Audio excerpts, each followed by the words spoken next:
Good evening, everyone, and welcome to the first in a new series being put on by the Public Policy Center called Wonk Wednesdays.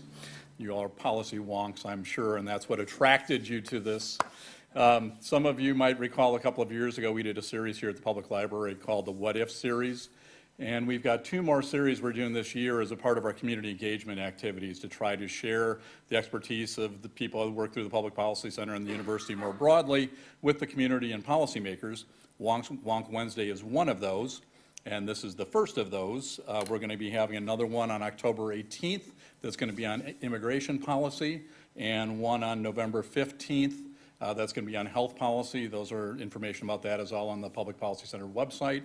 We also have another series that's going to be held here through our Social and Education Policy Research Program, and that's called Public Policy in Iowa Forums. There'll be one on October 17th on work and wages, November 7th on anti-poverty in Iowa, and November 30th on managing risk in Iowa. So I'd like to invite everyone to come out, and if they can't make it, this will be streamed and then shown later on the Iowa City Public Library channel. We really want to thank them for what they're doing. Again, my name is Pete Damiano. I direct the University of Iowa Public Policy Center. For those of you who aren't that familiar with the Public Policy Center, our primary role is to do research to inform policymakers, and then we have this community engagement mission to try to share that information. Tonight, we're going to be talking about environmental policy, and very pleased to be able to introduce Professor David Cwiertny. And Dave is a professor in civil and environmental engineering and heads our environmental policy research program at the Public Policy Center. And this past year had spent his time doing a very prestigious AAAS fellowship with the House Energy and Commerce Committee. And as you all can imagine, this was a very interesting year to be in Washington, D.C. So Dave is a associate professor in civil environmental, as I mentioned. And what's really interesting is that Dave is an outstanding scientist, and because of his interest in the basic sciences and the science of water quality and other kinds of things that he'll be talking about, really led into, well, what can I do with that that's going to be really interesting? And so that's why he really sought out this opportunity to learn more about the policymaking process and where he can use his expertise to help inform that. With that, David Cwiertny. Thank you, Pete. All right, so I was told the lights would dim. Great. A couple ground rules. They reserved the room for 2 hours. I promise not to keep you here that long. I'm going to talk for probably about 45 minutes or so. This is a small enough crowd where if you have questions as we go, interject. I just have to remember to repeat the questions because they're recording and we have to have it mic'd. I move around a bit, so I'll do my best to not be too jittery. And the last thing, I feel sort of compelled that, I worked for the Democrats for a year. There's no way around this. So this is going to be the vision or the view of what I saw in D.C., thinking about the issues I care about as a researcher here at Iowa and how there is actually every day a bunch of issues and policy rolling through Capitol Hill that are directly relevant to issues I care about. So I was really thrilled and fortunate to be able to contribute to that, and I want to share some of those stories with you. So, a brief outline. I always get asked, why do you want to do that? Jerry can tell you that a common thing to do on our sabbatical in our field is to go to Switzerland or Australia or something, fun. I went to D.C. during one of the more dynamic times in our country's history. I'll talk about the fellowship program so you just understand a little bit about its goals because it's a really phenomenal program. And then I'm going to break up sort of my time in Congress a couple ways. I'm going to talk about the committee and what it does. I'm going to highlight a few issues that came up, some of the legislation that the committee handled in that time, and then just some of my one idiot's opinions on lessons learned and parting shots. This picture here, you may not appreciate it, but Iowa has the privilege of having one of the coolest statues in the Capitol. So every state gets two. One of ours is Norman Borlaug, and so he sits in Statuary Hall, which is the old House of Representatives chamber. The Minnesotans are so jealous we got him because he was a professor at Minnesota, right? He sits there next to Rosa Parks. It's just, I think, the best one in the place, a bunch of stuffy old, generals and things, and Norman Borlaug. So why did I do it? I can be honest, I worry about our drinking water. I worry about the way we regulate it. So you can go to the EPA's website, and you can find this list of about 90 chemicals that are in our water supply. And they'll tell you what the effects are in our drinking water providers and our public water systems, what they have to do to remove them to make them safe. And you often get asked questions like, is our tap water safe? And a lot of times, unfortunately, you have to qualify it with yes, by the letter of the law, by the federal standards. But we know there's a lot more chemicals in our water supply than are on that list. I mean, even EPA acknowledges this. They have something called the contaminant candidate list, which it's there highlighted in red. These are chemicals that are known or anticipated to be in public water systems, but we don't regulate them. And there's a lot of reasons we don't regulate them. Sometimes we don't have enough data to know what the risk is. Sometimes it's just too contentious in the rulemaking process. But there are things like dioxane, things you might hear in the news. So we know there's more in our water supply than what makes this list. And I would say this is all well and good if we had a policy system in DC for regulating drinking water that was fast and responsive and could see a crisis in drinking water and quickly do something in the policy space to address it. But it's the exact opposite of that. In fact, you have these types of headlines that the Safe Drinking Water Act, which maintains quality, is broken. And so we last significantly amended the Safe Drinking Water Act in 1996. And how many maximum contaminant limits have we set since 1996? How many new pollutants have we regulated? 0. So I was finishing high school in 1996, or starting high school in 1996. No, finishing. Okay, good. The bottom line is a long time ago. I teach students that weren't even born yet, and we haven't regulated. And think about all the things in our water supply that you hear in the news that we know are there now that we never knew were before. Pharmaceuticals, antibiotics, pesticides. And this particular article was on perchlorate. So let's do perchlorate's story. Perchlorate is known to be in the drinking water of 16.6 million Americans.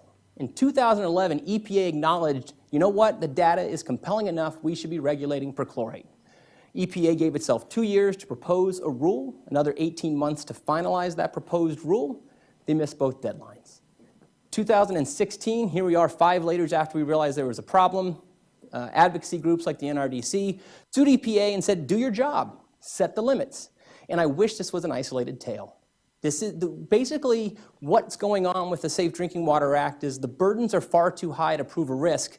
Chemical industries want definitive proof that their chemical is a problem. Nothing gets regulated anymore. There's this backlog. And the regulators' jobs are getting tougher. We are a chemically dependent society. There is no way around this. There are far more chemicals in industry, commerce, and agriculture than we appreciate. We never think about them in our everyday life. We can look around this room, thousands of chemicals make this possible, right? And we oftentimes have very insufficient data about how much of that chemical gets used every year, where it goes in the environment, what the risks are. And the problem is most often, outside of things like the pharmaceutical industry, that the majority of the responsibility with making sure a chemical safe falls with who? The chemical industry. They police themselves. Is there a conflict of interest there? Absolutely. And so when you think about pesticides, like neonicotinoids, which you might have seen in the news because of bee decline, and you think about where neonics are used, and I always show these to my students and say, welcome to the epicenter, it's not surprising then that what we apply to land, what we use in everyday life, makes its way into water. We know this. And so we did this study with Greg Lefevre and a student of mine, made the Washington Post as being some of the first evidence ever to find it in drinking water, made the Daily Iowan, trace levels, but it's there. And the information about is this a risk, is this a problem, most folks will admit we don't know. We need more data. So the system, there's much more probably that's getting through. You find what you look for. And these things worried me. And it's not just neonics and pesticides. We worry about things like Roundup, which is a pesticide and home use. Why the sunscreen you use might be bad for you. BPAs, the replacements for BPAs in and of themselves may be unsafe. PFOS and PFOA, foaming agents that are used by the military and firefighting. Flame retardants. It's not just one instance. We've got chemicals upon chemical upon chemical that I don't think we know nearly enough about. And we don't have a political system that allows us to quickly regulate. So that worries me. So what do? Consider it a bit of a mid-career crisis. You're a tenured professor. You want to have impact. You want to actually feel like the data you're collecting in your lab can translate into some way that has a meaningful impact on society. So I took, I guess, the road less traveled, perhaps, for a mid-career scientist. I applied to do this AAAS Science and Technology Policy Fellowship. That is me. A little bit about it. First class was in 1973 and 1974. It placed 7 PhD scientists in Congress to work on issues at the interface of science and policy. Its goal is a noble one: foster scientifically informed and evidence-based policy and practice. And like I said, it does this by embedding PhD-level scientists, these are all PhDs, in the federal government across all three branches. The output: policy-savvy scientists and engineers. Sounds good, right? I'll say the vast majority go to what's known as the executive branch. These are the agencies that are sort of in the executive branch of our government, so things like HUD, USDA, Department of Energy, EPA, NSF hosts a bunch. 35 of us went to Congress. So it's either in a Senate member's office, a House member's office, or on a committee, which is what I chose to do. They didn't send us there untrained. They gave us a 2-week crash course. Think of like your high school civics class on steroids, and it was actually really enjoyable. We heard from usual suspects like the CEO of AAAS. This is Rush Holt, former congressman from New Jersey's 12th district. We heard from current members of Congress. This is Lois Slaughter from New York. She is the ranking member of the House Rules Committee, one of the more powerful ones in Congress.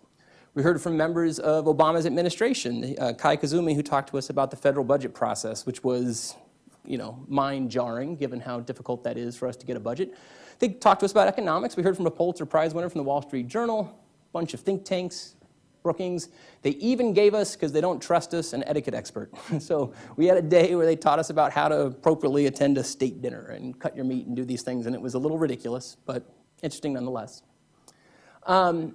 Probably the most memorable part for me is that science is really intertwined with policy, and this program really wants you to appreciate that. So they've trotted out for us John Holdren, who was Obama's science advisor. So he worked with the Office of Science, Technology, and Policy. And he laid out what the Obama administration's scientific priorities were at the end of his last administration. So I thought I'd share these with you because these are inspirational types of things, particularly for scientists and engineers that are trying to solve problems. Ensuring abundant, safe, sustainable food, water, and energy. Just so happens I think we do this really well at the University of Iowa. Super relevant to us when you think of how we have corn for fuel, corn for feed, nutrients for corn, contaminate our water supply. How do we get that right? Minimizing harm from changes in climate change that are no longer avoidable. I think that's a really profound way to frame this, that we have already changed our planet in ways that we can no longer avoid. How do we adapt, not just mitigate? Engineering materials from abundant elements to substitute for current uses of scarce ones. Understanding the brain. You've heard about the brain initiative of Obama's. Combating infectious and vector-borne disease, certainly hot with respect to Zika and other things that we worry about. Defeating cancer, Biden and his moonshot. Facilitating graceful aging. The population over 65 is going to double to about 20% of our population by 2050. How do we make sure that you're living not just older, but older and better? This one blows my mind. Defending the planet from killer asteroids. The president's science advisor actually worries about this, and it's not just a fictional movie. We got to worry about this. Sending humans into space, not just to visit, but to stay. So again, pretty inspirational stuff when you're trying to think about what are the policy and science challenges that we have to address in the new Congress. They sent us to the Congressional Research Service. And so these are the experts they basically know the legislative history of just about everything on the Hill. They taught us how a bill becomes a law, because you learn that at some point in your high school and grade school education, and then you promptly, forget it unless you want to go into politics. This is the process. I won't walk you through it. It's complicated. This is maybe appropriate. How does a bill become a law? Nobody knows anymore. And that's kind of what they wanted to pound into our head. It's not necessarily an efficient process, right? So let's take the 114th Congress, which just concluded last December. There were 12,000 bills, roughly, that were introduced. How many do we think passed? What percentage? 326, 3% bills and joint resolutions enacted into law.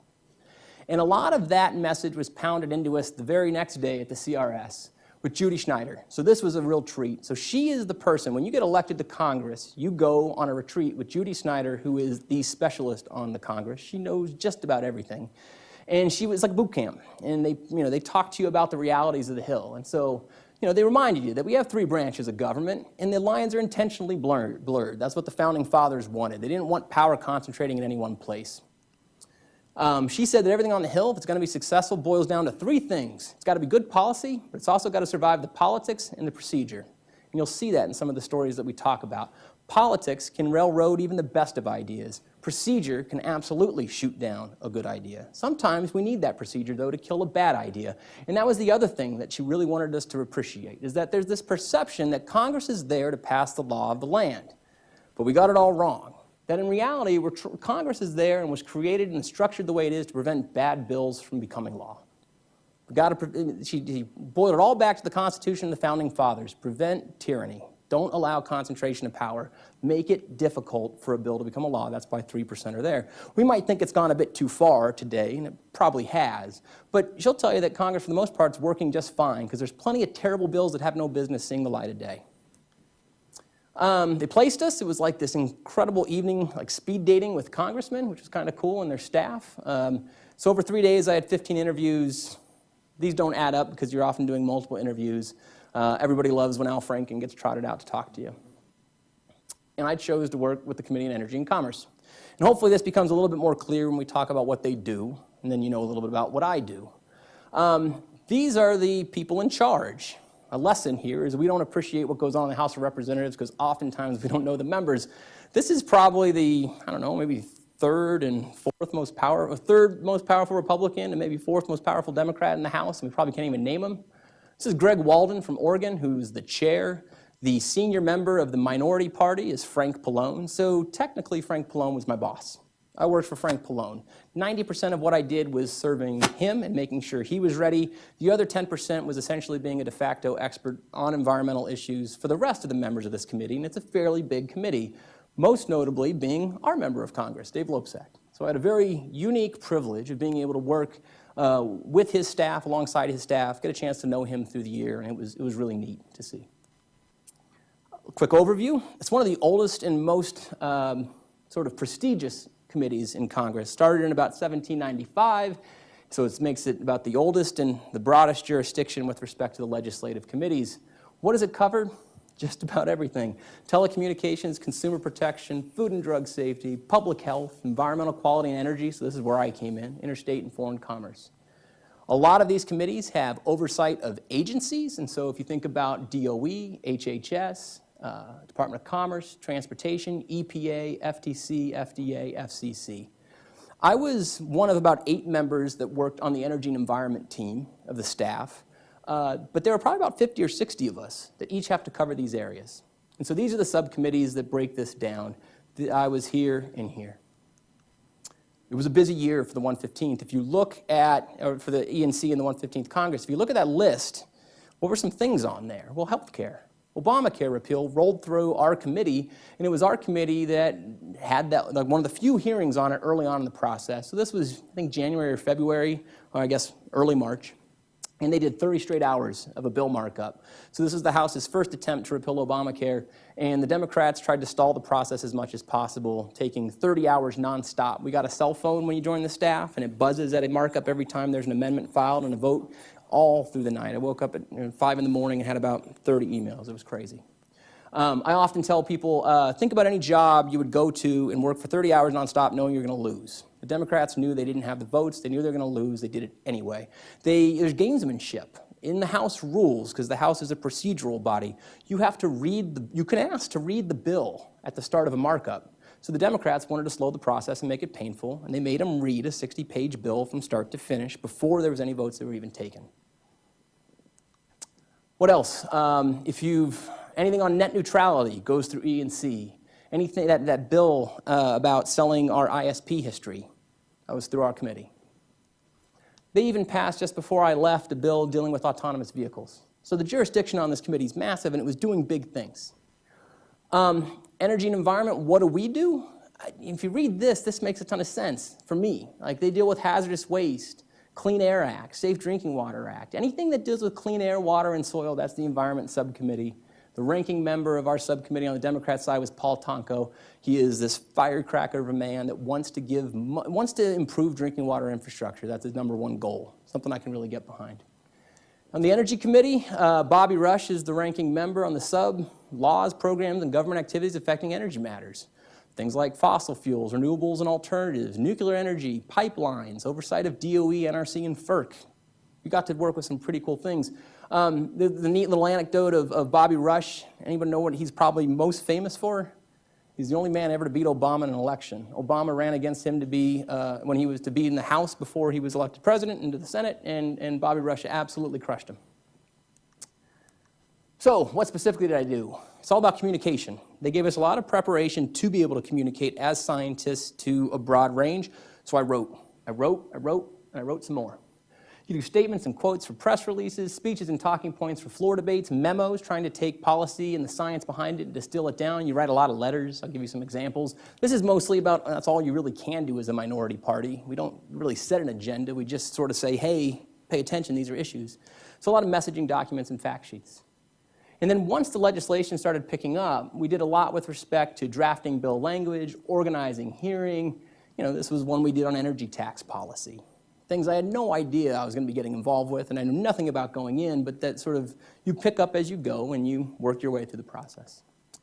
Sometimes, after you write, you sit behind people and occasionally get on TV. And so it was like a badge of honor to get on C-SPAN. So I have been on C-SPAN in my life and a bunch of closed-circuit TV cameras. Every office has a TV in it, which is kind of cool, so you always know what's going on the Hill. All right, so let's get to this part of the talk where we want to go about issues. So let's get into some of the substance of what we dealt with this past year.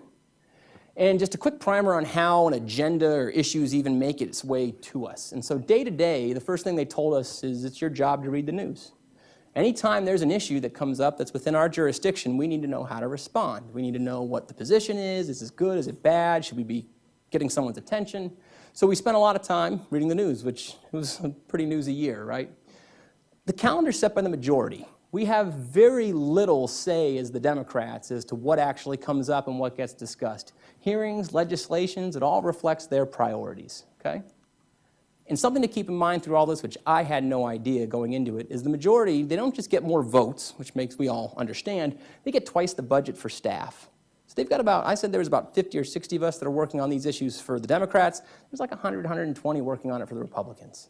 And that leads to gamesmanship. If they're required to only tell us what we're working on 48 hours out, you can bet they're waiting till exactly 48 hours to say, we're going to have a hearing on this, go. And then you scramble.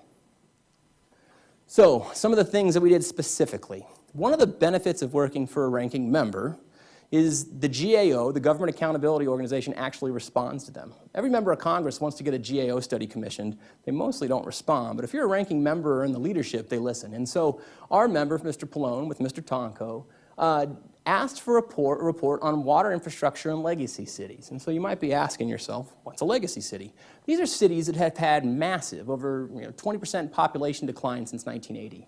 So let's take an example of one. Let's take Detroit, summarized in this report. Detroit has had a 40% decline in population since 1980 to 2010. That is massive. So think about this from the standpoint of infrastructure. We built this city with pipes a certain size to serve a population that's no longer there. Everything's wrongly sized and it's aging and breaking down. Making matters worse, 40% of Detroit proper is living in poverty at an unemployment level of 27%. Median household income is $26,000. Your population's fleeing, you've got decaying infrastructure, where's your tax base? How are you going to generate the revenue? How are you going to charge people more for their drinking water when they don't have the money to pay? So let's take a look at Detroit water and sewage, and this is what they wanted to get at in this report. So drinking water facilities, because of this decline, are operating at 32% of their capacity. That's insane. We would never design a plant that far, much bigger than it needs to be. Not to mention, it's old and it's leaking to the tune of 165 million gallons of water per day. And if you take the rate they charge for drinking water, that means revenue not going back to Detroit Water and Sewer for about $120 million annually. How do we fix this? If you think of their estimated needs, every 4 years, water providers have to say what they need for infrastructure. Detroit says they need $130 million to improve their drinking water infrastructure annually. And wastewater is another $92 million. This is a real challenge. How are we going to close this gap? This is like my first week on the job, and I didn't have any idea it was this bad, right? I had no idea about these population declines. And it's not just Detroit, it's Gary, St. Louis, New Orleans, Birmingham. So what do? I mean, the reason they commission these reports is then you message around it. You've got the evidence and say, we need to federally invest in drinking water infrastructure. It's aging, it's failing, and we aren't going to just get out of this by increasing the rate we pay for drinking water. There's only so much of community with these demographics can pay more to get the drinking water, and it's a basic human right. So this is going to be a theme. We were really pushing for more money for drinking water infrastructure. What else? Let's talk about something that's a little bit closer to home. Let's talk about pesticide use. Let's talk about chlorpyrifos. Maybe some of you heard it in the news. One of the statutes we have oversight of is the Food Quality Protection Act, which sets safe levels for pesticides as residues on food and in drinking water. And so here's the summary of it. And back in about 2015, Obama's EPA did a new human health risk assessment of chlorpyrifos, a chemical that this is its use map. Again, we're here in the thick of it. It's used on corn and soy and a few other things. Here's the relevant stuff. Residues of chlorpyrifos on food crops exceed safety standard. There's residues in food with current uses that aren't safe. Drinking water exposure continues to exceed safe levels. So the EPA, Obama's EPA just said this chemical is not safe. It's in food at levels that are a risk. It's in water and levels that are a risk. And we regulate it in water. Go back to that thing we started with, the regulations, are they enough? So Obama says, let's revoke what are called the tolerances. This is effectively a ban. There is no safe level for chlorpyrifos in food and water. Gina McCarthy, his administrator, this was back in November of 2016. So what happened right after November 2016? This guy happened, right? A whole new shift, and you're going to see a theme. A lot of things Obama did, they don't really seem to like, right? So what happened? Scott Pruitt came in, and he went against his own scientists at the EPA that had developed that risk assessment and said, we're not going to finalize that ban. We're going to allow chlorpyrifos to still be used. He never really said why. When pressed, he said, well, the USDA had a different opinion of chlorpyrifos' safety. The problem is the USDA does not do the health assessments. Their concern is to make sure that we have a good ag economy. It's one of their jurisdictions. And this was Obama's EPA, by the way, that made this claim. It was the first time I ever saw agency-on-agency violence, and I couldn't believe this happened. Obama had his USDA telling his EPA that they were full of bull, and he was glad to use it. Of course, it came out in the press that in between revoking it, he also talked to the president of Dow, who makes the chemical, but let's give him the benefit of the doubt. This is why you can go to EPA's website today, and you can still see that language about here saying chlorpyrifos' use is unsafe. And then right beneath it, I wish I were kidding you, the language here says, get back to us at our statutory deadline of October 1st, 2022. We don't have to do anything until then, so we're not. We are going to continue to review the science. Here, this is on their website. It's a risk. It's unsafe. We're going to take 5 more years to do something about it. You know, and what can the minority party in the House do? You write an angry letter. We wrote a letter not even to anybody of real influence. We wrote it to our chairman of the committee, that's Greg Walden, saying, please let us hold a hearing on this. Please let us shine light on this issue. Please. Did he respond? No. So tough realities that you learn. Science is bad. Politics is not much better in this case. All right, the other big thing that we worked on, not far from it, and again, this totally fits what I care about. The Toxic Substance Control Act. How many of you have ever heard of TSCA and know what it does? In theory, it's supposed to make sure that the chemicals we use in our everyday lives are safe, that they don't cause harm. And I always direct people, when I can, to good popular media pieces. And this is about a lawyer who was working with a community that was affected by perfluorinated compounds, PFOS and PFOA. Maybe you've heard them in the news. Ingredients used in the production of Teflon, used in firefighting foams and other things. And basically, there's a community that was near a chemical plant that was producing PFOS and PFOA. The whole community is getting sick. It's a cancer cluster. If you've heard about Hoosick Falls, their drinking water is contaminated.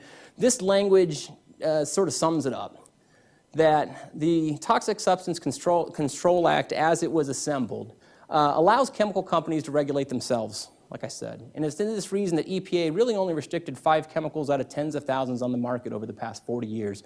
We can debate this 5 chemicals, but it hasn't regulated a lot. TSCA hasn't worked, and everybody agreed. So last Congress, and then a signature bipartisan effort, we regulated TSCA. We updated TSCA. So with the Frank R. Lautenberg Chemical Safety Act for the 21st century, it did 2 big things. New chemicals, it said before you can manufacture, the EPA has to tell you it's safe.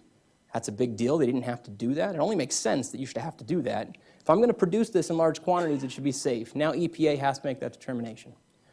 For existing chemicals, we've got a sea of chemicals that have not been regulated. It's going to set a prioritization scheme from high versus low based on whether or not they pose an unreasonable risk. and it's going to do a bunch of risk evaluations and set deadlines. So by 2020, there needs to be 20 ongoing evaluations of whether a chemical poses a reasonable risk. There are things on this list like asbestos that nobody will argue is a problem, and they are now going through the risk assessment to say, is asbestos bad? Everybody got behind this, including the chemical industry. So ACC is the American Chemical American Chemistry Council, ACC. They're the lobbyists for the chemical industry. And they were behind it. Why would the chemical industry want better regulations of the chemical industry? It's insane. But they actually wanted it because the consumers have power. That under the old law, consumers were saying, I don't trust your chemical. I'm not going to buy it. And they were seeing their profits go down. So they saw greater safety bringing better market stability. So the chemical company was behind this. And this guy came along, right? So what started happening? It's this idea that you propose rules and then you finalize rules. Rules get proposed under Obama, they get finalized under Trump, and sure, what happens? EPA staffers, Trump official clash over new chemical rules. Trump's EPA may be weakening chemical safety laws. In fact, they hired a lobbyist from the ACC, didn't have to disclose any conflict of interest in her form. I guess this is where I'm realizing this is being taped, and so I'm thinking, what can I say? Basically, rewriting the rules to favor the chemical industry. What do you do as the minority party? You all know. You write an angry letter, but this time he wrote it to Pruitt and said, this person who's coming from the Chemistry Council that is a lobbyist is now rewriting the rules. They're regulating themselves. Don't do this. That this was a bipartisan framework that everyone agreed to, even the chemical industry wanted this. No response. It's getting worse. I took this from Seeger's website. The climate change deniers on the EPA Science Advisory Board. There's lobbyists from ACC that are on the list to potentially be members of the Science Advisory Board. There are people who have said that polybrominated flame retardants are safe, even though we know they're not, that are now potentially under consideration for the Science Advisory Board. So those are the issues. And that's the sort of stuff we did for a year. Let's talk about some bills here in the last about 15 minutes or so. So here's that primer on this idea of a regular order, right? Maybe you know this, maybe you don't, but a bill gets introduced by a member, gets referred to a committee like ours, then you have a bunch of hearings and votes to amend it, goes to the whole floor for debate in the House, it just needs to get the majority, has to go then to the Senate, the exact same bill has to pass both chambers, and it goes to the president's desk. This is the quote-unquote regular order. We know with what's going on with healthcare that rarely doesn't happen sometimes. So really, bills get through Congress any way they can. They beg, borrow, and steal. Congress does govern by crisis, but otherwise on a committee, you're seeing a lot of stuff you've seen before. A lot of the bills we were seeing we had seen before, which was good because there's institutional knowledge. So let's talk about some of the bills. First thing I got to work on, which is really cool for someone who cares about water quality, is the Water Resources Development Act. Every few years, there's a big water resources bill that rolls through Congress. This one was important because it had funds going to help the community of Flint. So lead in drinking water in Flint was a public health crisis. This was going to give them $170 million. And I should say, it was actually called, it had moved from WIRDA to the Water Infrastructure Improvements for the Nation Act. It took on different names, and I'll tell you a little bit why. Because once it passed the House, this is a no-brainer, right? We want to give Flint the money. This is where the politics came in. And after the Senate passed a different bill, it went to try to find this idea of a conference committee to find common ground, and people from California put in something that essentially was going to Bigfoot on the Endangered Species Act in California under the guise of trying to get water to farmers under drought. It was really complicated. There was something about coal ash regulation that got put in the bill. Why does coal ash deal with water resources? This is how, this politics, these sort of poison pills, is why our member at the end of the day voted no. How do you vote no for a bill that's trying to give $170 million to Flint? You do it because they've loaded it up with other stuff that has no business being in there. But it became law because there's only 61 no's, and it got more than enough it needed to pass, and that's the end of the 114th. And then you've seen it before, then this guy came, then the new Congress came here. So what was the first thing, here's a quiz for you, what's the first thing the new Congress did in January? Before he was even inaugurated, what is the first issue they took on? It's not what you think. Regulation reform. And I would argue that if the Republicans have been really, if this Congress has been really good at anything, it's regulation reform, relieving regulatory burden. This one, there you are, January 6th, one of the first ones introduced. They usually reserve numbers 1 through 10 for really big things like healthcare repeal. Currently, if the EPA wants to come up with a rule, Congress gives them that power. Congress says, we're not the scientists, EPA's the scientists. You tell us what's safe, you tell us the rule. The RAINS Act would require that any rule that came from EPA or any other agency would need to get congressional approval within 70 days. If it didn't get it within 70 days, the rule would be null and void. 3% of bills pass Congress, right? Both houses. And they aren't going to do it in 70 days. Is this a good idea or a bad idea? I tend to think it's a bad idea. Did it pass? You bet it did. It passed the House. Likely to die in the Senate because the Senate has cloture, 60 votes, the filibuster. Thank goodness, right? So every time you hear about our president saying, kill the filibuster, go to the majority in the House, in the Senate, be glad they don't. Because if the Senate was run like the House, you'd have a bunch of this stuff, right? Okay, it doesn't get much better from here. I apologize. Ozone Standards. This is a bill we had seen before out of Texas where they wanted to delay stricter ozone standards by 8 years. So it's currently set at 75, and Obama wanted to lower it to 70. That's not good, but probably the worst part is it fundamentally would also sort of start to break the dam of how we do regulations in Clean Air Act. The Clean Air Act is sort of really an important act because it says the only way we're going to regulate emissions and ambient air quality standards is based on public health. If there's a risk to your health, we are going to set a standard entirely based on that health risk. This would actually say, well, not just public health, but is it technologically feasible? It would create a way to loosen it up a little and say, you know, that's going to cost us too much. The regulation should be higher. Again, doesn't seem like a great idea. Certainly passed the House. Behind the scenes, EPA wasn't even waiting for Congress. They said they were going to extend the deadline themselves. That's since June. And then the system does work sometimes. What happens when EPA says they're going to do something that states don't like? Federalism kicks in. States sue EPA over ozone rule delay. 16 states said, don't delay it. We need the certainty. We've already started implementing ways to get the ozone rule in place. Sure enough, Pruitt backed down. Just a couple days later, he reversed course. But that does nothing to the bill that's sitting, again, in the Senate, ready to be considered about doing this statutorily. What else? This is a fun issue because I don't really know what the answer is. How do we get out of this? Nuclear waste. These are our nuclear waste facilities, and I'll point out the number that are in Illinois because it becomes relevant in a second. We have 99 in operation as of May 2017. We have a lot that are going to retire, have been retired, or are planned to be retired by I think, 2019, 2020. And right now, the question is, where do we put the waste? What do we do with it? And right now, our plan for nuclear waste at retiring facilities is leave it at the facility. The facility will stop producing power, and then we'll still store the waste there because we have no other plan for it. That leads us to the Nuclear Waste Policy Amendments Act of 2017, which rolled through our Energy Subcommittee. It basically would say, let's jumpstart Yucca Mountain. Yucca Mountain is the long-term nuclear waste repository in Nevada. The budget request actually calls for money to restart the licensing process. The big holdup on Yucca, the reason it didn't ever get finalized, is Nevada said, we're not going to give you our land or water rights. We got a convenient solution. This bill says we're just going to transfer those land and water rights to DOE. We're going to say it's in the nation's best interest. The other thing that's great is there's this thing called the sense of Congress, like what is Congress thinking or feeling? Well, it felt that if you were going to restart Yucca, we should make sure that any transport of nuclear waste should avoid Las Vegas. All right, let's not hurt the transportation industry.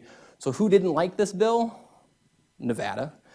These are actually Nevada's congressional delegation. That's Heller out of their senator, and that's Cowan and Rosen in the House. We actually had a hearing where the members of the delegation from Nevada came and told us how upset they were with this bill.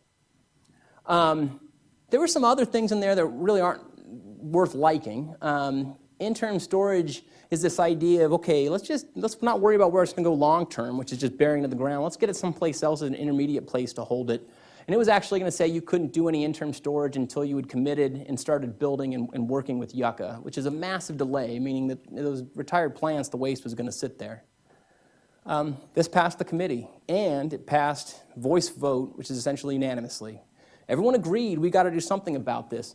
I mentioned about Illinois. The ranking, the chair of the subcommittee that handled this, from Illinois, his bill. He's got a lot of nuclear waste plants. He wants to get rid of the waste. All right, let's end on a slightly more positive note before we get to some take-home messages. Let's talk about trying to improve drinking water quality. And so this is a bill that the Democrats had already prepared, but we reintroduced it as H.R. 1068 in 2017. This was to improve drinking water quality, regulations, and infrastructure. 58 pages, 32 sections, so when you hear a section, that's like a topic that it's dealing with. What would it do? Briefly, there's a lot more, but new standards. So it would say PFOS and PFOA, microcystin, a few other things. We're going to put statutory deadlines in place saying we have to have an MCL. Programs to reduce lead in drinking water in homes and schools. It would actually require some amount of money to be saved for disadvantaged communities. Has provisions and programs for climate.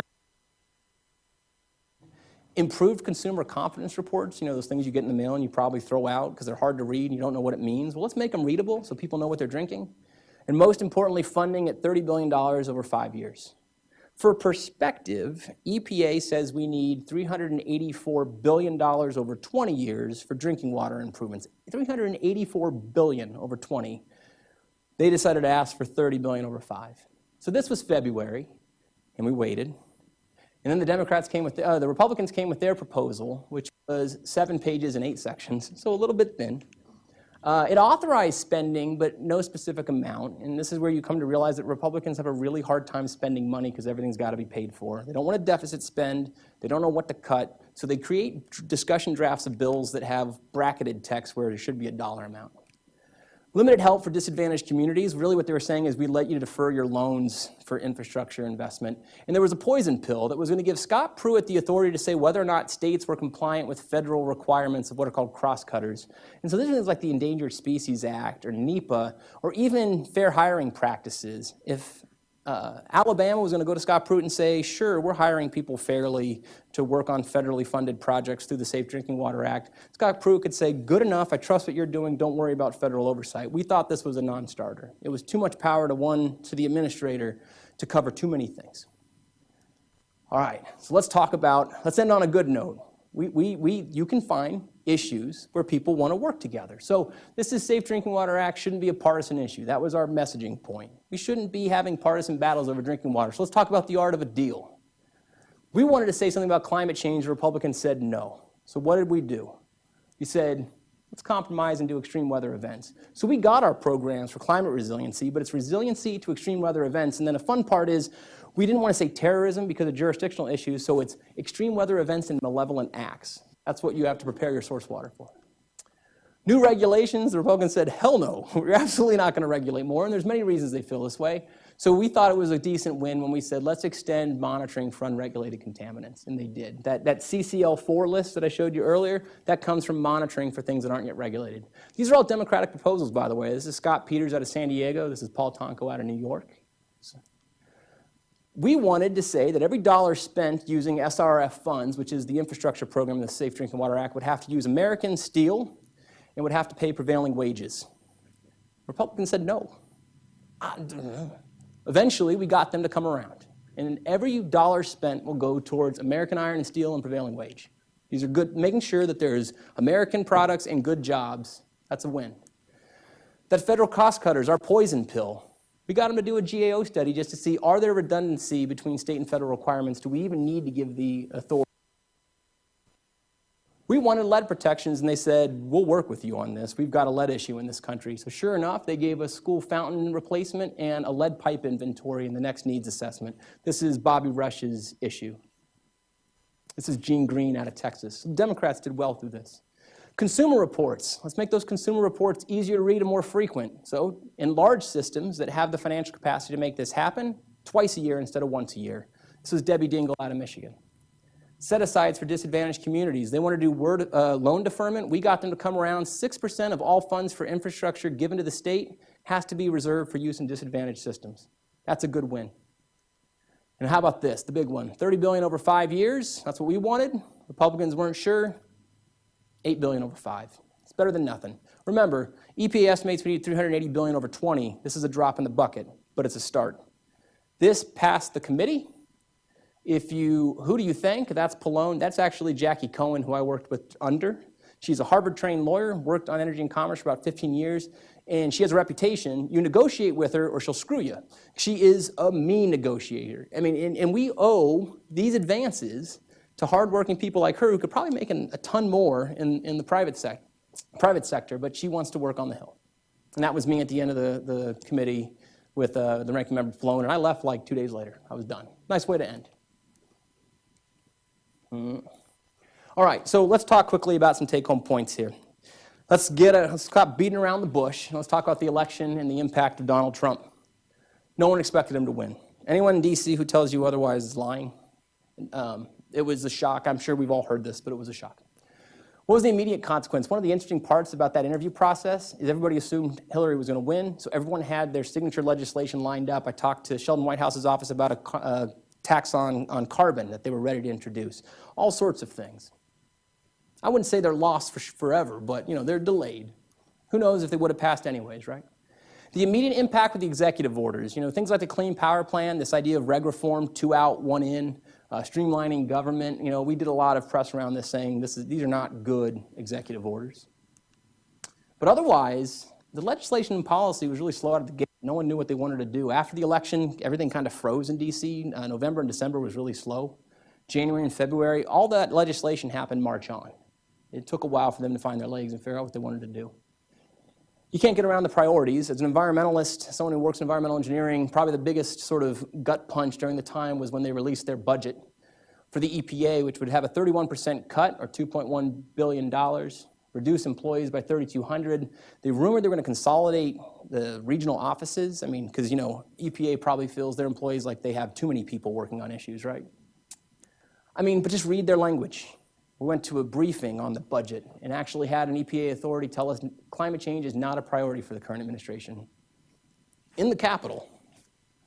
This one kills you too, environmental justice. They proposed to eliminate the environmental justice program to limit federal investment in activities that go beyond the EPA's core statutory requirements and to focus agency resources on its highest national priorities. What's a bigger priority than making sure the poorest and the most vulnerable among us aren't protected? This is going on. It's bad when George W. Bush's EPA administrator writes a hit piece in the New York Times about how not to run the EPA. What else? The lack of appointments is real. You hear about it in the news, and that is legitimately a thing. The Senate would sit around going, where are the people? We're ready to work. And breaking of long-held norms. I mean, I think one of the things we're seeing happen in real time is what are the checks when someone just flaunts the way it's been, or just ignores the way things have been done? Every year, or every new Congress, the EPA administrator comes before our committee and presents the budget. Pruitt just didn't come. Just didn't come. Little things like this. For all those bills that made it all the way to a vote, we never had an administration witness. Usually you have someone from the administration come and say, is this a good idea? Is this a bad idea? Does it agree with our policy? They didn't even come to even tell us. We used to like to tell them that if you don't come, we're just going to assume Obama's administration still has the say, and that's, whatever that policy or stance was, that's the current stance. But there is a lot of this going on behind the scenes where they're just ignoring the way things have been done. You can't get around the Russia investigation, and most of the people on the Hill don't know what's going on, so we were just as fascinated as you all were. Comey's testimony, we shut the office down for the day and watched it and played bingo, had hearing bingo. Trump o'clock, I don't know if you've heard of this phenomenon, about 5 or 6 o'clock Eastern time when all the news breaks because it has to make the nightly news in the press. That was a crazy time. I was on the Metro once when they announced the special prosecutor and the whole train car was buzzing. People were people talking about it, strangers, about, oh my God, a special prosecutor. That was weird. But all that being said, it's not as bad. I mean, there's definitely could be better. But Steve Scalise was on our committee. He's a member of the majority, and he was the one that was shot at the baseball practice. And this hurt a lot of people on the committee, both sides. They see each other as friends and family, even though they disagree. So I took this from Rick Kessler, who's another person I worked with. He posted this on his Facebook page. We often have very different and strong views, and we often get frustrated with each other, but we don't treat each other as enemies or with hate and vitriol. We all love and care about this country and its people. Please know and remember that.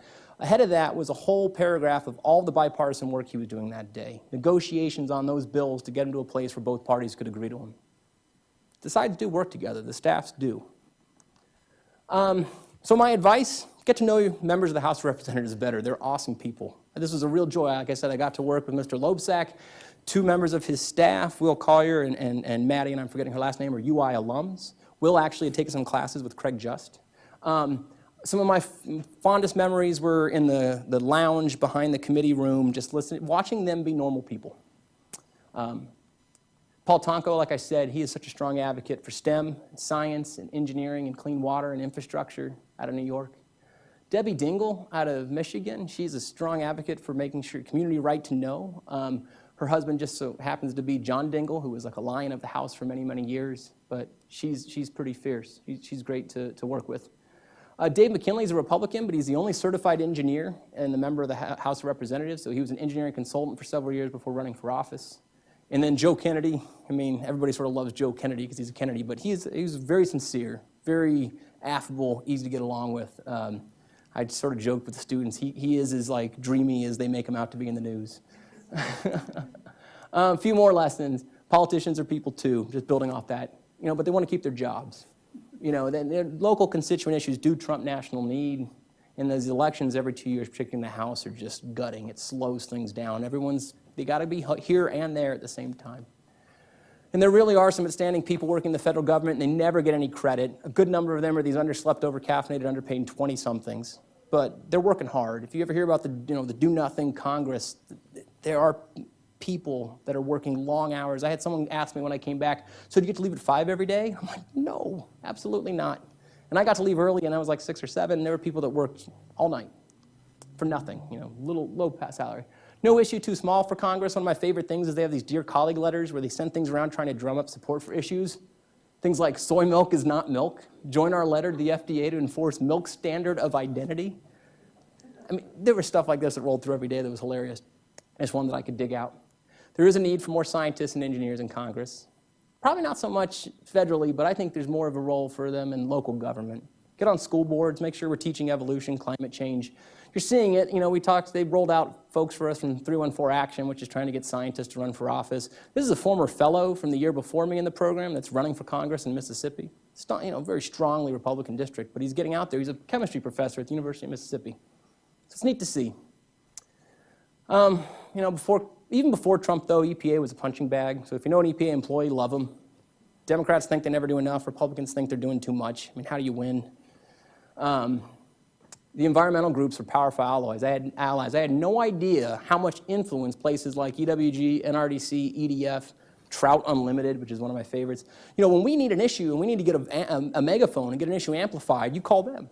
And they rally people, they do calls.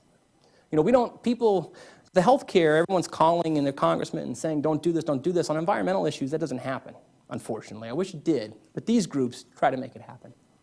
I'm almost done, I promise. Governing is hard. This is what Jacky said as soon as the Republicans won. She said, you know what, they're going to find out governing is really hard, and I think we've seen that in real time. It's also a lesson. If the Democrats take over, they better understand governing's hard. You got to get your caucus in order. The people do have power. What a fun year to be in D.C. My daughter and my wife got to go to the Women's March, went to the March for Science, activism. In the age of Trump, I do think, even though it may not seem like it, that the system of what the Founding Fathers had in mind is working. It's bent. If you think of like football, bend but don't break defenses, it's bent, but it's not broken yet. The different branches of government are doing the best they can to hold each other in check. I think we probably had too much expectation for what Obama could accomplish. He's one man and part of this larger system. I think it's the same thing for Trump. And you see that. The courts are holding him in check. Let's hope it stays that way. And that's it.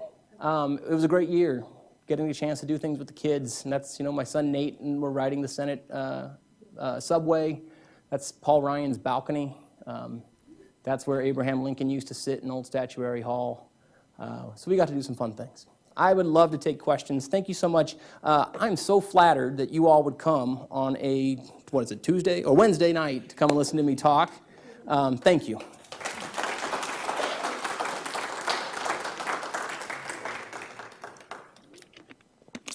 Congratulate you on making one of the most interesting, informative, and practical presentations I've ever seen. Thank you. Thank you. But it also points out something I want to ask you about, and that is you present a very complicated scientific and regulatory decision-making process that isn't actually done the way people think it is, and yet it's there. My sense is the broad public does not understand it. They hate it, and they want it changed. So there's this massive gap. They don't understand the science, they don't understand the regulatory process, they don't trust it. And yet people are doing good work up there based on what they know and what they can do. So scientists usually say we need to inform people better. I think that's just woefully inadequate. I'm wondering what you have in mind. Yeah, so I'm supposed to repeat the question as best I can. There's a mic going around for future questions. This one was about the disconnect between people working hard to pass good regulations, but the process being a little convoluted and the general public not understanding it, and maybe we as scientists not communicating why it matters to them enough to where we can get them engaged where they want to do something about it. Is that a fair representation? Well, not so much that it's a failure of communication. Okay. But there's this huge gap, and people don't trust the process, they don't understand it, and yet scientists usually say we need to communicate better, and I think that's woefully inadequate. Yeah. Okay. That's a very fair point. You're not wrong. I wish I could tell you you're wrong and that there's an easy way forward here to get a quicker, better, more effective regulatory process, but I'll tell you that EPA is wrapped around all the evidence I just gave you, EPA needs more people, they need more money so they can make stronger and clearer determinations about the risks about anything, chemicals, pollution in air, you name it, and we're funding them the wrong way, right? And so you're now having fewer people having to do more. So that's one big problem. I will say that scientists and engineers, we owe some responsibility for where science sits in the general public sphere. We don't communicate enough at the right level so people understand why what we do matters. I mean, really, and I learned that the hard way by going there, and no one ever asked me about my research. I didn't really talk about any of it here. They don't care about those details. I mean, they really do care about public health, economy, jobs, big picture issues. So I think we need to start trying to get out there and talk about these issues in a way that the average American can relate to. I think something like that chlorpyrifos example, how many of you had heard of chlorpyrifos and knew that the EPA essentially had found it unsafe in food and in water, but they're not going to do anything about it? Again, we need to be communicating that message in these specific instances where there's unfortunately the most egregious sort of sense of wrong. And I wish we could rally the people to be as energized about that as they are about things like healthcare. I know there is a lot of exhaustion, right? Like we have limited bandwidth. How can we be angry about everything at once? But it's going to take that. The people do have power, and they want to keep their job, and they will listen to their constituents. So maybe it's a different way in organizing to get people to hear a couple of key issues where we could really make a difference and improve the quality of life for farmers, for small communities that are relying on that water. Get people to say this isn't right. We need to get this fixed. And if enough people say it, something will happen. But it's not going to get done by the scientists and the regulators at EPA because they're hearing from lobbyists, from chemical industries. That's why nothing gets done. That's why they miss deadlines. There's too many people they're trying to please. The last point I'll make, and then you might hear this going forward, you'd be amazed at how much now by the current administration is about using best available science. And that sounds great, right? Let's use best available science to make a decision. But you should all be asking, who decides what best available science is? Yeah. And right now, the standards are getting set by industry and the people with money to basically take people like Jerry and I that might try to get a grant from NSF and do it in our lab and say that our procedures and our protocols aren't good enough, not rigorous enough. What better way to quiet the independent scientists than to qualify what good data is? Be wary of that. Those revisions to those TSCA rules went from saying best available science once to saying it about 30 times. What's the intent there? To sound like they're doing something good, but ultimately it's undermining our ability to actually hold them in check. So that's another pressure that's going to be coming in. If people care, though, I'm optimistic things could change. We just got to get people understanding the issue and why they should care.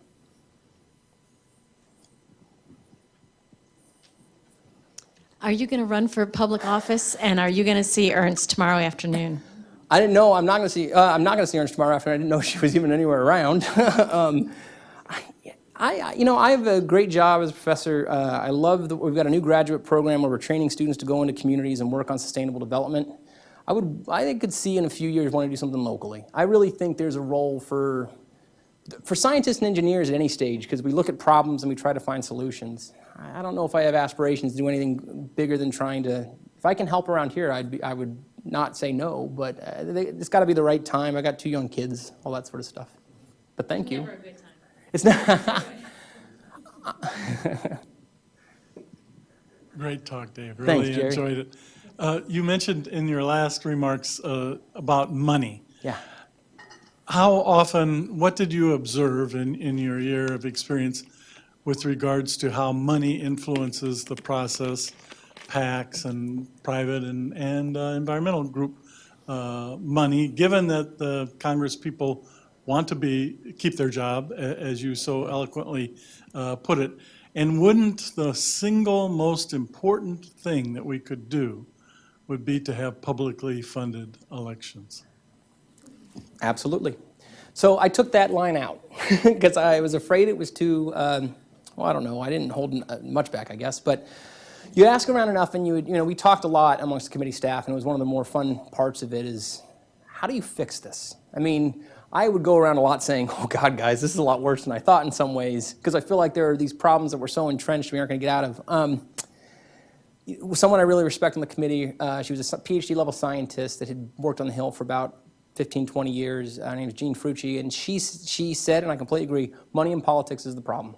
It really is.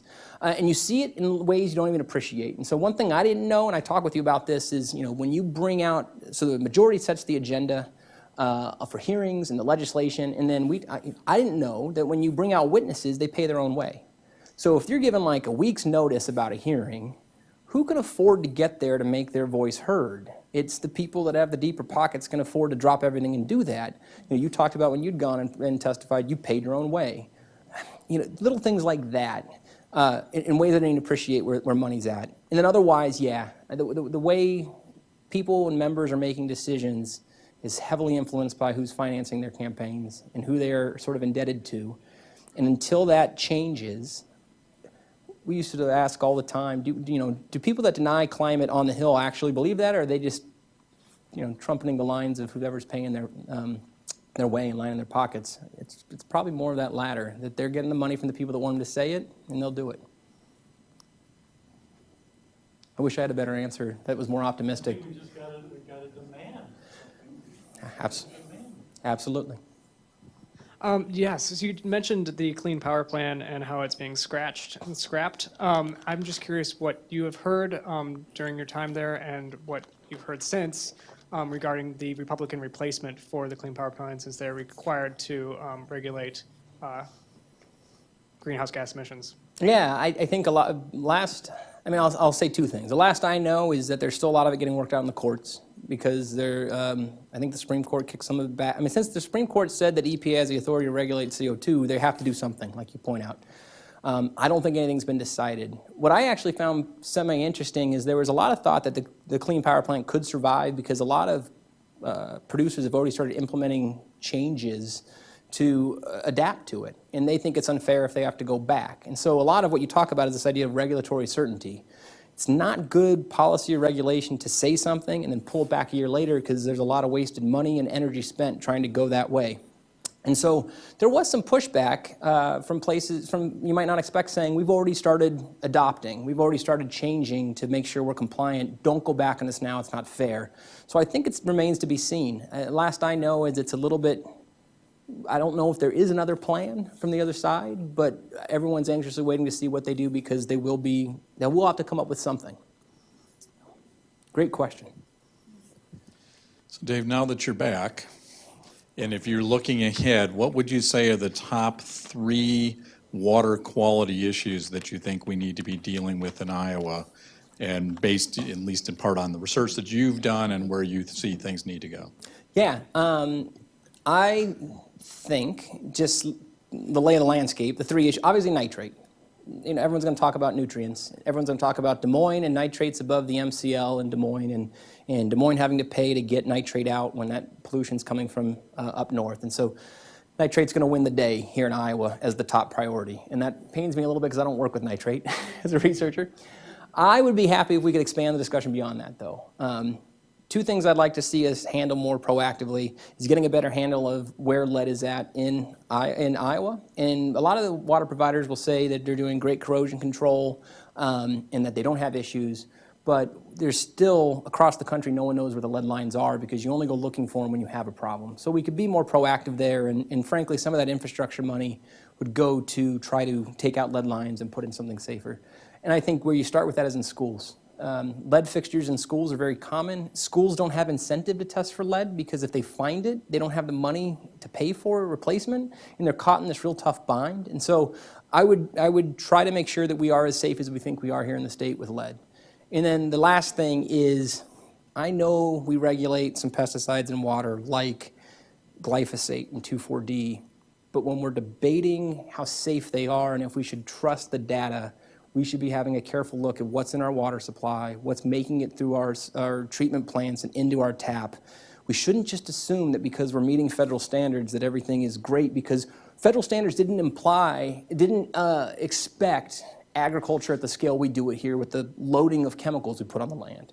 Those would be the three ways I would prioritize. And I would start by getting data. I wouldn't say regulate anything, but everything about the AAAS program is evidence-based decision-making. Let's invest, let's do the studies, let's figure out where we have lead in water, pesticides in water, then let's figure out if we need to be more proactive as a state. One of your slides, I'll paraphrase it, but it said basically that safe drinking water should be a nonpartisan issue. I would say the same thing about climate change, but I want to ask you, why do you think climate change has become such a partisan issue?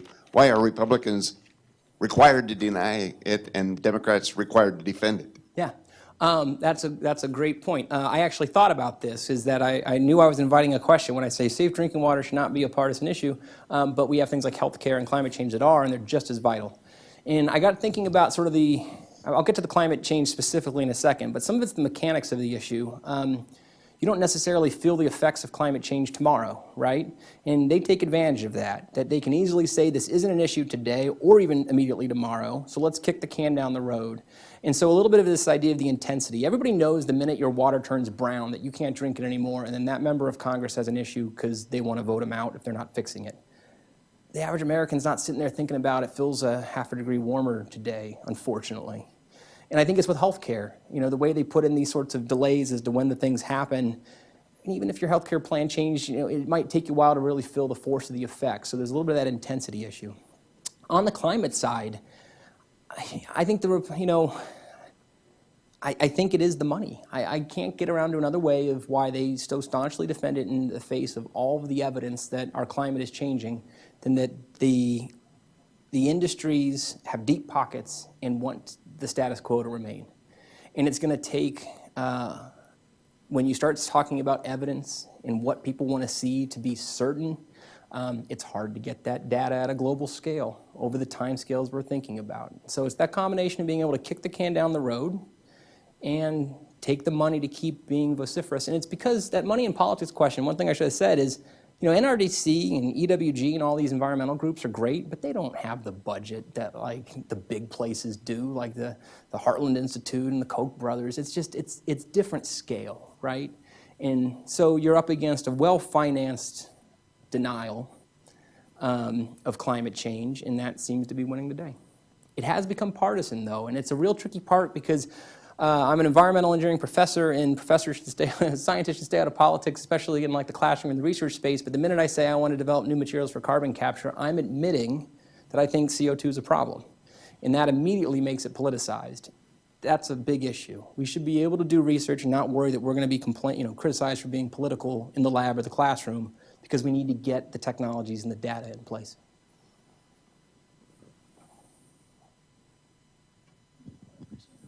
So related to that, what has this year, how has it changed your research agenda? Yeah. What lessons are you taking and applying to your classroom, either in the classroom, in your own research, or in your communication? Thank you. So we got a new $3 million grant from the NSF to develop a sustainable development graduate program.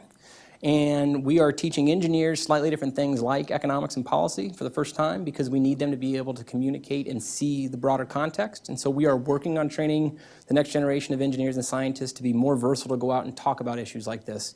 Because as I talk to the students, it's so easy as a scientist or engineer to go and talk to a politician or someone in the decision maker, and they immediately throw numbers at you about, like, say, economics or statutes, and you fill it out over your skis and you don't feel like you can actually have a substantial debate, a substantive debate with them. We can change that if we just give them a little bit of comfort in that space.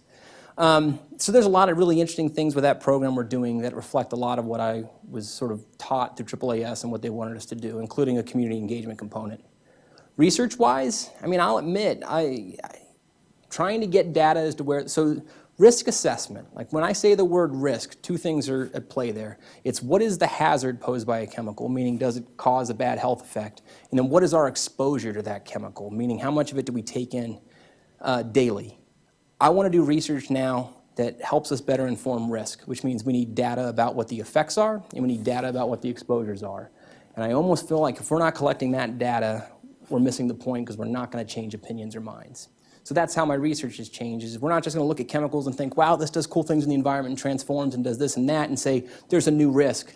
Let's go quantify that risk. Let's generate evidence so we can put it in front of people and say, you can't deny this is an effect. Let's do something about it. Please join me in thanking Dave for an excellent presentation tonight. Great job. Thank you. Thank you. And I'd like to invite you out on October 18th. We're going to have Professor Rene Rocha from the Department of Political Science, who is an expert in immigration policy. If you've never heard him speak, it is very well worthwhile. He's very balanced, very evidence-based, and can really talk about the complexities of, again, another one of the more challenging, politically wrapped issues, if you will. So please come out for the rest of our Wonk Wednesdays, and thanks again for coming out tonight. Thank you, David.